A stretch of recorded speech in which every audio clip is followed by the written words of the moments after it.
Good morning. Thank you, Victor, for inviting me to come here to make this presentation. I think this is the second or third time I've stand here because the first time, I believe, was on another project I did within the Beijing's Forbidden City that is called Jianfu Palace Garden. I'm happy to report that after 18 years, I have finished not only that garden, but I have finished the second one, and hopefully the last, which is called Zhongzheng Dian, or the Hall of Rectitude. We just opened it a week ago in Beijing. So it's wonderful to be back. The difference is that that project is a total rebuild because it was on a burned-down stage. Here, it is an adaptive reuse. That one took me 18 years. This one took me 13 years. I must apologize because my co-presenter, Billy Chan, who is far more capable than I am in this regard, unfortunately, there are some family emergencies that prevented her from coming. So I'm sorry, you are stuck with me. So I asked Billy, she's an architect. She and her husband, Todd Williams, are the architects. I'm just the owner representative, that's all. So I don't qualify to answer any questions on architecture. If you can ask them, I mean, you may not get an answer. But anyway, I'm delighted that Billy has at least made a short clip of about 3 minutes. So why don't we let it play first? Billy Chan. Working on the Asia Society project has been an amazing journey for me and for Todd. I think it was about almost 12 or 13 years ago when we first walked onto the site. And it was as if we had walked from the city suddenly into a kind of amazing jungle. It was a secret right in the middle of the city. And the buildings themselves were beautiful, but covered with giant banyan trees and vines. I felt as if I were in a kind of Indiana Jones movie. Since that day, so many people have worked to make this project happen. And it is indeed an amazing project because it's a nonprofit. And it's a project that is dedicated to the bridging of cultures. And as an Asian American, born from parents who came from Shanghai in the United States, I feel as if the idea of making the bridges between cultures is one that's really in many ways ingrained inside of me. So Todd and I feel particularly proud of this project.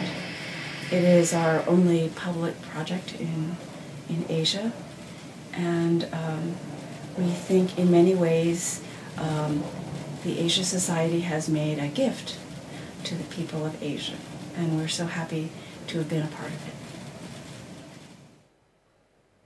You don't get Billy, you get Indiana Jones. Let me say, first of all, Hong Kong, mid-19th century. Let me just say a word about the Asia Society. Founded in 1956 by John D. Rockefeller III, the idea is to bridge the gap of understanding between the Asian countries and North America. We came to Hong Kong in 1990. By 1990, and we do not have a home until 1999. The board decided that we should find a place. And so one of our, it was really our Jack Wadsworth, who was then the chairman of Morgan Stanley Asia Pacific, who came up with the idea. In that meeting, I said nothing. I kept quiet because I know how much work it's going to be, and I know who it's going to fall on. And those guys talk, I have to work. Although I said nothing, they decided to go ahead. And Chen Li, another one of our Financial Council member then, now a trustee of the Hong Kong Center, came up. He knew about that site. He took us there, and that's how we discovered the place called the former Explosive Magazine. The site is extraordinarily complicated. It has an upper site and a lower site. The lower site is actually MI6, James Bond, if you will. And I tell Alan Seaman that if you are nice to me, I will show you the Aston Martin that I hid underneath. And if you're really nice to me, I will maybe even let you drive it. But sorry, no Bond girls. The upper site is the Explosive Magazine. So it is It's on a slope, very, very complicated. And it has fell into nobody's using it. It was once upon a time a carpentry shop for the Hong Kong government. So when I walk in there, what did I find? Trash. And when I walked into the main building, I found three things also. I found rats, birds, and bats. It was pretty a scary experience. Well, we in Hong Kong pride ourselves on being Asia's world city. That's Hong Kong today. But you don't build a world city without culture. You need business, of course, but you need a lot of other things, a lot of things that will enrich the life of the community in general and the business community. And in fact, a lot of these things that we do in arts and culture ultimately will help the business. In fact, it can create business.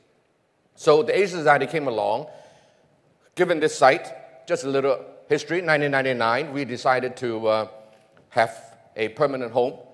And in 2001, our former advisory council member, Mr. C.H. Tung, then became the chief executive of Hong Kong, together with the then chief secretary and the financial secretary, Anson Chan and Donald Tsang, gave us the site.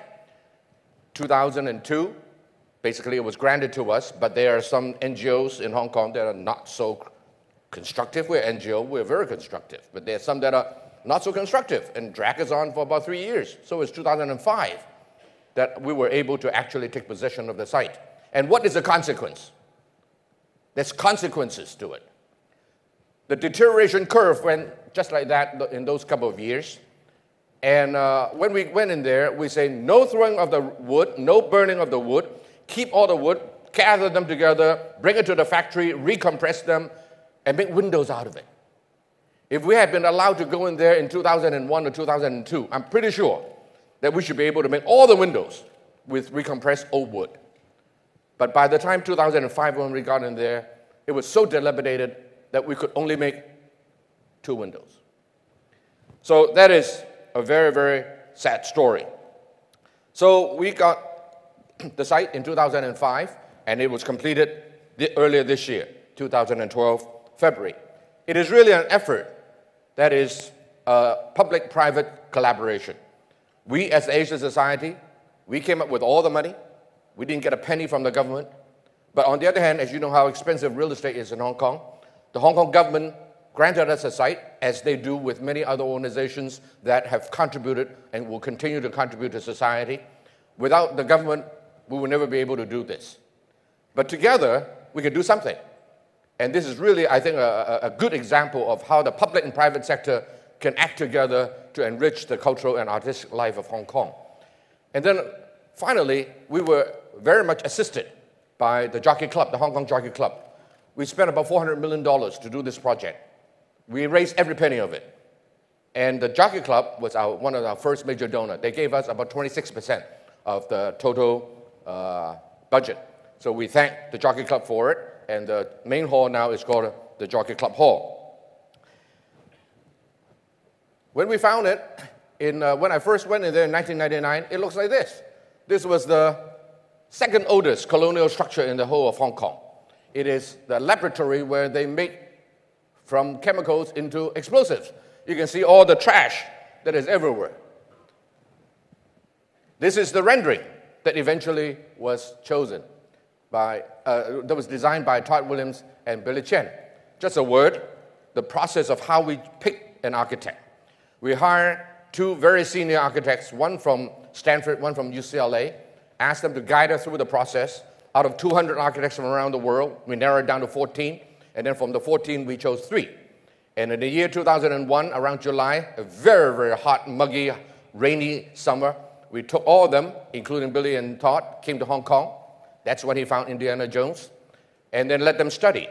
And then a month or 2 later, they came back with huge models put into my Hang Lung office. I'm the chairman of Hang Lung Group, and announced a winner.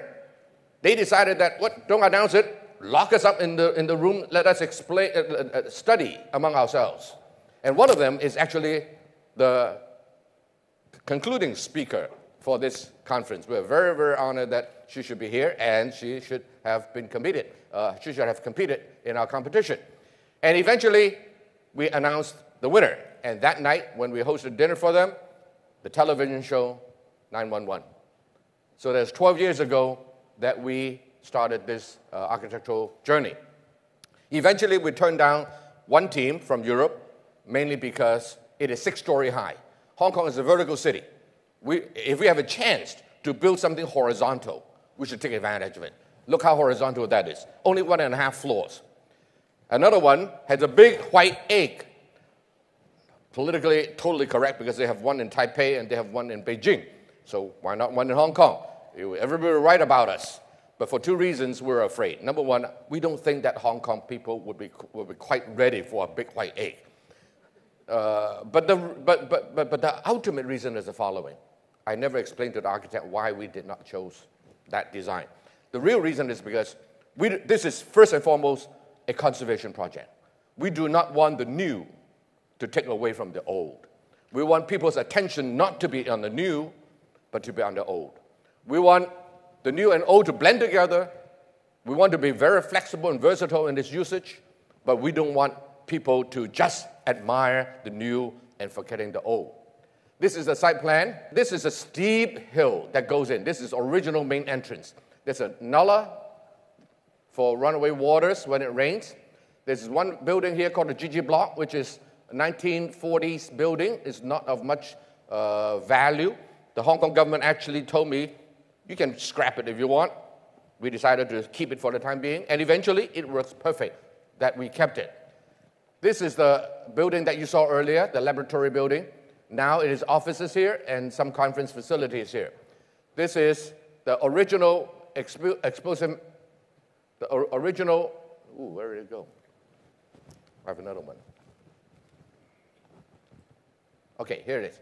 This is the original explosive magazine with walls that are anywhere from 3 feet to 8 feet. This is 8 feet wall. All these things are 2 to 3 feet. And it has 4 chambers. What do you do it for? If you don't use it to keep wine, the best thing for it is art exhibition, which I prefer better than wine. This is the second explosive magazine, now turned into a theater. It has a lighting passageway because otherwise you can see what's going on in there. There's no electricity in those days. This thing was also built these two were built in 1863 to 1868, and this one was built in 1905. There are 2 berms. These berms are earth hills that the military put together in order to impact explosive in case it happens. So when they build this one later, they have to build this one. We had to break open the second berm in order to have a passageway, because otherwise this building has ingress and ingress but no egress. The fire department will never let us use it. Thank God that the government allowed us to break open a passageway here. It is interesting to note that all 3 finalists came up with the same solution. Instead of using this as a front entrance, they decided to make the entrance at the back. Very narrow strip, but it's now covered. So in as much this site is very complicated, many levels, yet if it rains, you can basically get from one place to another without being exposed. Also, if you are physically challenged, as I am a little bit today, no problem. You can go all by yourself from the bottom to the top. Here's a bridge that links the two. As you know, the Asian Society bridges the East and the West. So we bridge history and today. How apt that this place, which was once upon a time an explosive magazine site, should now be a place of education, exchange, and peace. So this bridge originally should go just from here to there. But because we need to preserve the trees here, which also has bats, fruit bats, small bats, that seasonally rest there. In order to preserve these trees, we had to make this bridge about 70% longer, which is about roughly $4 million more. So, ladies and gentlemen, anybody want to give me a call afterwards. But of course, we eventually decided that when the bridge is like this, it's actually a lot more beautiful. So, as for those of you who are from China, this is Mr. Q, not the James Bond Q, but this is another Mr. Q from Chinese history, that when you have something bad happen, look at the good side. And this is really a beautiful, beautiful bridge, as you will see later. So all we built was one structure here, 1.5 story high, with a rooftop garden and a bridge. And amazingly, the rooftop of the lower campus, if you will, we call this the entrance pavilion, is on grade with the upper side. So this bridge is flat, and there's a 2-level. There's another level later you will see from at the bottom. I think that's all I need to say about this slide. This is another view of it. This is the British consulate. The Conrad Hotel is here. You can see the horizontality of it. This is the cover walkway. That makes it very interesting. This is the original entrance. This is the road that go up. This is the laboratory building, the first magazine, explosive magazine. This is the second magazine with gable roof. As you walk up the hill, you can see the GG block, which is the 1940s building. Not of much architectural value, I suppose. And this is the new building. And this is the wall that the architect have decided to put in. You can see layers of it. It just blends into each other with some trees. Absolutely beautiful. By the way, today at 5:30, I'm leading a delegation to visit the site. Any of you, with the permission of executive director, just show your badge. You'll be allowed to go in free. Otherwise, it will cost you $30, Hong Kong. When we got in there, that was what it looks like. Very dilapidated. This is what it looks like today.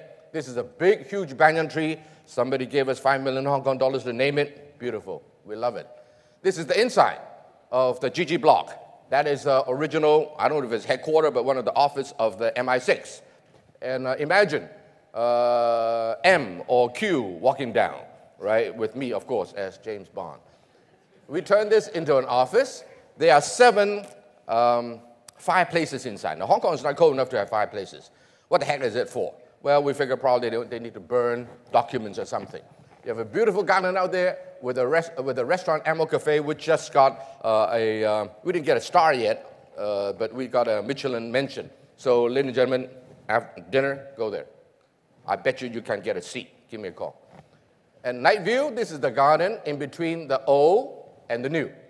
And the government had just given us permission to deck this out so that we can use it for family space, we can use it for films and many other things. And this is the restaurant that has received much acclaim. This is the building that we built. You can see how green it is, totally lush, and the whole thing is nestled in there. This is the bridge that links the lower side to the upper side. This is the photograph taken of the main hall, seats about 240 people for dinner, 354 for lecture. It is still under construction at the time. You can see how airy it is on the 2 sides. Beautiful space. This is the staircase that walk up if you don't want to take the elevator. This is a rooftop garden. This is the lower bridge. This is the upper bridge.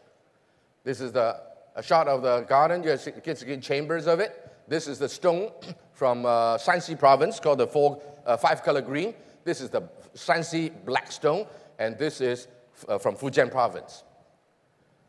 We have artwork put there, a Buddha head. You can see the verticality. The verticality versus the horizontality of it is very, very stark, and it's absolutely a delight to be there.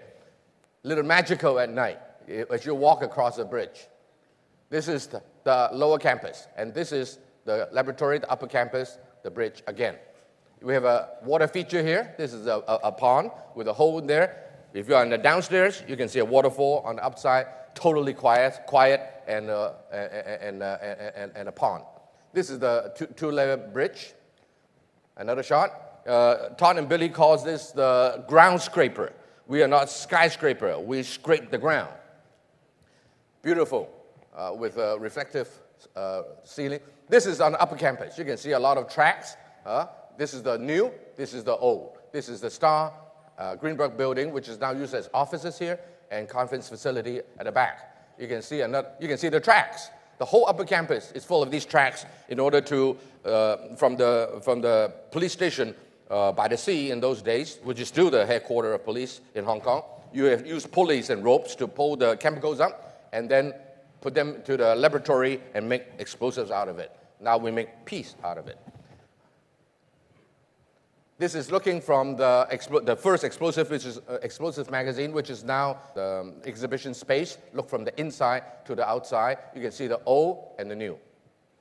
This is the walkway that was cut through the second berm with the beautiful rocks. a beautiful stone. Actually, you have layers of stones up there. You can, if anyone knows about the history of Hong Kong, just from the layers of stone, you can see history right there with some plants and some water features.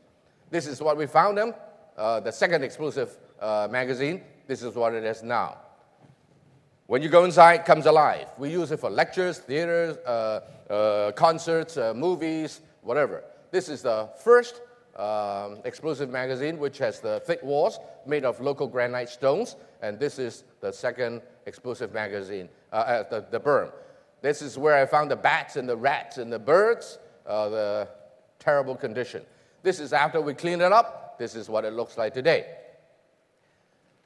These panels, the curatorial people want them as high as possible so they can handball stuff in it. But the conservationists want it as low as possible so you can see more of the stones. And then the technical people said, no, air conditioning is hidden all behind these panels. So the air comes up from the top and then return over here. So they want to make sure that at a certain height they fought. We say, okay, we heard everybody, shut up, this is what it's going to be. Last minute, the curatorial guy's still trying to make it taller. We say no. You can see the roof, which is made of brick, so in case it blows, you want to force the blow upwards instead of sideways and kill people. God is up there, indestructible, far away, no big deal. The beam here is perhaps as old as the building. Look, isn't it beautiful? For those of you from Hong Kong who did not see the first exhibition, you have missed a lot. You have my sympathy. Don't miss the next one. When people walk in here, this is the second show that we have on South Indian jewelry. Okay, this is a laboratory building. See the beautiful foundation stone here, right? This is what it was. This is what it is today. When you go inside, this is the Li Guowei room. Li Guowei is the founding chairman, my predecessor of the Hong Kong Center of the Asian Society. We're having a Thailand Day there. That's another usage. This place is extraordinarily versatile. You can use it for many, many things. This is for a small lecture of, this room takes about 44 people in case of lecture, and we use it also double up as a library. From the outside, this is what it looks like. This is what it is today. Right here, we dug 6 meters deep in order to hide all the air conditioning and compressors and so forth. For the good work we have done, we dug up 4 cannons. And those cannons, even the experts don't know what it is. They studied it and found them to be naval cannons. This is what we use, the space outside. This is where we opened it in February this year. We had music play there. This is a party, a reception that is held there with a heat lamp in the wintertime. This is the corridor outside of the building, which is totally, as you can see, we didn't change anything. We just accept the fans. Otherwise, it's all the same, right? All we did is give it a new paint, and it looks fantastic. This is a rooftop garden. We don't usually do birthday parties, but this is the gentleman who gave us a lot of money. So when his daughter wants to have a birthday party, he asked me how much you charge. I said, for you, for other people, no deal, no cost. You can do it, but for you, free. We turned it into we had a play called To Kill a Mockingbird. Many of you know that, right? Which is 2 scenes. So we had the Act 1 upstairs, turn it into, there's a porch of Atticus Finch, the main character, the lawyer, and then we have a lot of audience there. Inside, the courtroom, Act 2 and Act 3, we use the inside for that.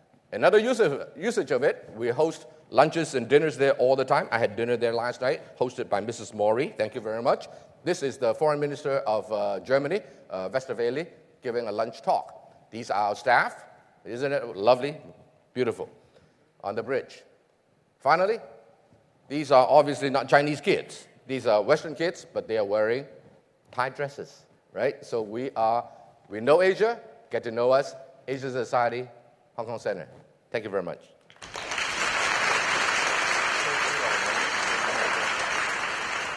Thank you for that wonderful, wonderful talk.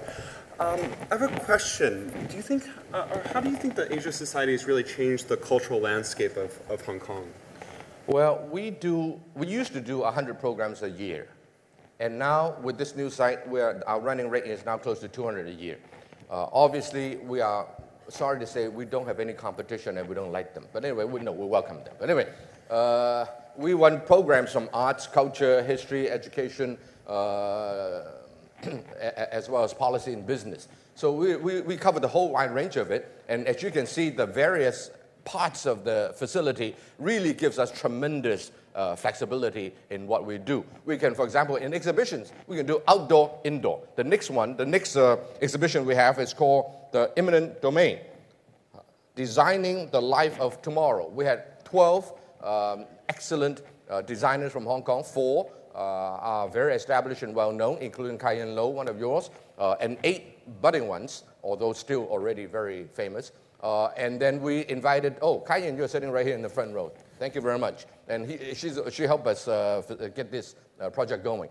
And then we got Fumio Nanjo from the Mori Museum, the director, to actually curate it for us. So it's Hong Kong designers curated by a Japanese leader in the design field. So we're very happy that we won the contest from the Hong Kong government, and we'll be able to put that show together on January 30th. We can do many things with it. This is the gem of Hong Kong. Of course, I'm prejudiced. We have time for a few questions from the audience. There's a question right in the front row. If I don't know how to answer, I'll refer you to Billy Chen. Hi, Ronnie. Oh, over there, yes. And in Hong Kong, I know that everybody knew that the richest people are the properties developer like you. And I would like to know, or can you share your vision why you want to invest on the Asian society?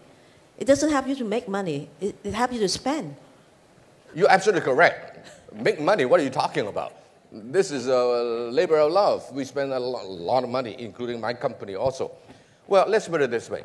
We're not here for the short haul. Before 1997, all the businessmen in Hong Kong are for the short haul, right? Make the quick buck, get out if you need to. But now, we belong to China, once again, after 150 years. This is our own home. So you've got to make the best of it. And we must look at the long term rather than just the short term. And I think that it is really the vibrancy, the artistic, cultural vibrancy of a city that will make it long-lasting.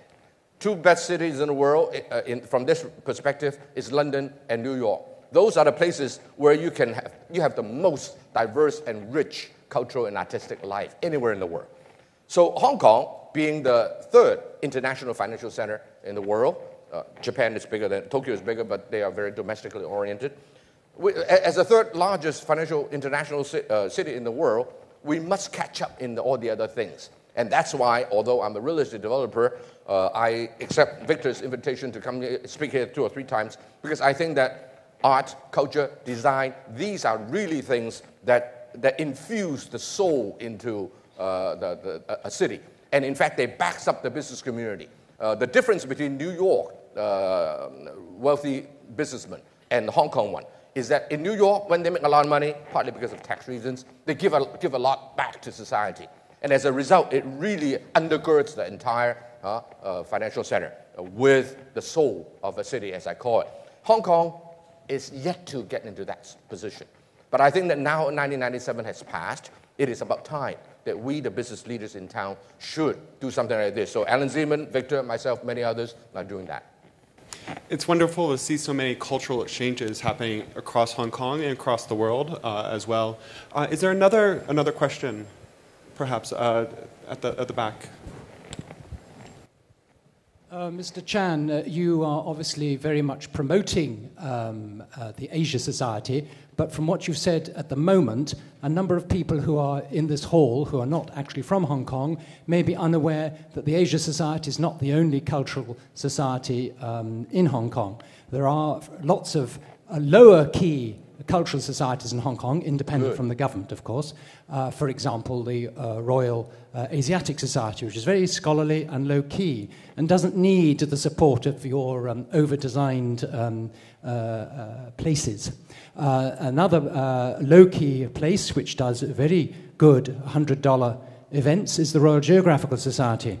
Now, you're obviously an American society, and you're obviously taking your cue from the Rockefeller Center, and you're obviously making big bucks and lifting the whole thing up. But I'd like to mention that other societies in Hong Kong, all the museum societies are very low-key, but do it the whole cultural event at a much lower key level.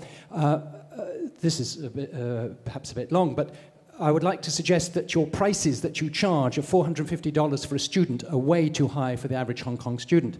That your set lunches in your fancy restaurant, $256, are way too high. In other words, Joe Public cannot get in. So I think you've pitched yourself at a much too higher level, and I recommend the Tai O police station on Lantau as a much better environment than your own. Thank you very much. You're entitled to your opinion. I certainly disagree with the word over design. I think it's just perfectly right. I fully agree with you. There are many other societies, and we love them, and we collaborate with them a lot. The only thing is that you have to ask the question, are you making an impact in society? Yeah, are you making an impact in society? Those societies have been in Hong Kong for a long, long time. It has been very much useful in enriching a small part of the community. What we want to do is to really impact a wider audience. We're not competitors. The more, the better. And we collaborate together all the time. And by the way, this gentleman obviously has a wrong impression of the Asian society. 10-15% of our programs are free for students. Those costs that you mentioned, we charge you. We don't charge the students. We just had our annual gala dinner with Professor Neil Ferguson of Harvard University, where we have 650 people come, and each one pay close to 4,000 Hong Kong dollars to get in. We have 60, 70 students from Hong Kong. We took the seats away from the wealthy people who pay and give it to students free as our guests. So, gentlemen, you have a totally wrong impression of the Asian society. Advertise on your website $450 for students. That's erroneous. Well, 450, I believe, may be the membership, if anything. It is not for per students coming to eat and listen to world-class speakers. I don't believe that any student in the last 21 years, 22 years of our history ever paid $450 to come and eat and listen at our organization. There's also a lot of events at the Asia Society, both in New York City, where I used to live, but also in Hong Kong, that are also sponsored by large corporations in order to have these events come to Hong Kong. So I think the more open collaboration we can do, and the more we can ask our larger corporations in Hong Kong to support these public events, the better city we'll have as a whole. Speaking as an architect, I also agree. I don't think there's something that's could be said as over-designed about the Asia Society. That it's really important that these spaces are spaces that people really come together across Hong Kong. I believe we have another question. Yes, sir. By the way, let me just say one thing. I don't tell this publicly, but what I do is Robin Hood. My middle name is not just Indiana Jones, James Bond, but also Robin Hood. We rob the wealthy to pay for the poor. We get a lot of wealthy people to pay a lot of money. Hey, you know how much to keep this place going? Just the electricity cost a year. It's 7 million Hong Kong dollars. Who's going to pay for it? Who's going to raise the $400 million? We do. If you have the ability to do it, go ahead. And then we pay for the students to come free. And we have a lot of old folks that come to our place free. We rob the rich to pay the poor. Don't say that, I say it. Yes, sir. Thank you. And I'm a former New Yorker, now living here, and was a fan of the Asia Society in New York, and now here, and was always a nice place to drop by and have a nice afternoon. Welcome. I was wondering, I appreciate your mention of New York and London, and I was wondering whether you think there's any potential for having an independent landmarks preservation commission here, which really serves as an undercurrent to raising the issues and preserving. I know a lot in New York, especially since corporations were responsible for a lot of destruction in the 60s.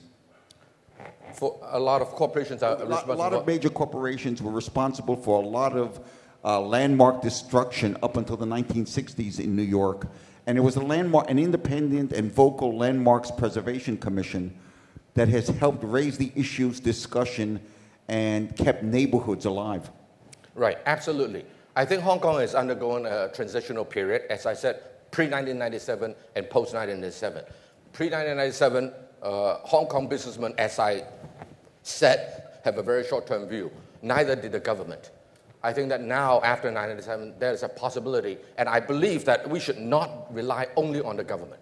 In the old days in Hong Kong, everything is the government. The private sector had no role in it, it seems, neither by their own volition nor by the invitation of the government. But I think our project is a major public-private, we're not the only, but we're a major public-private collaboration. I believe that that is the way to go, because land cost is so expensive in Hong Kong. And you don't want people to destroy things. Well, the government has to take the lead in regulation-wise to make it such that you cannot destroy them anymore. But it is more important than that is how to preserve it, how to conserve it. And I think the public-private formula that we illustrated here is a good model to move forward. We don't say that we're the only model. If some private sectors, people want to go do it all by themselves, more power to them. I just don't have that much money, thanks to the Hong Kong government to give it the site. And I think that Hong Kong is just beginning at a very exciting stage for those kind of conservations. It's really amazing to see how many different buildings in Hong Kong that used to be former government buildings are really given to arts and culture. And that's really supporting the whole art and culture sector in Hong Kong. You can see how it's making a huge impact. Unfortunately, that's all the time we have for questions. And I'd like to very much thank Ronnie Chan. Thank you.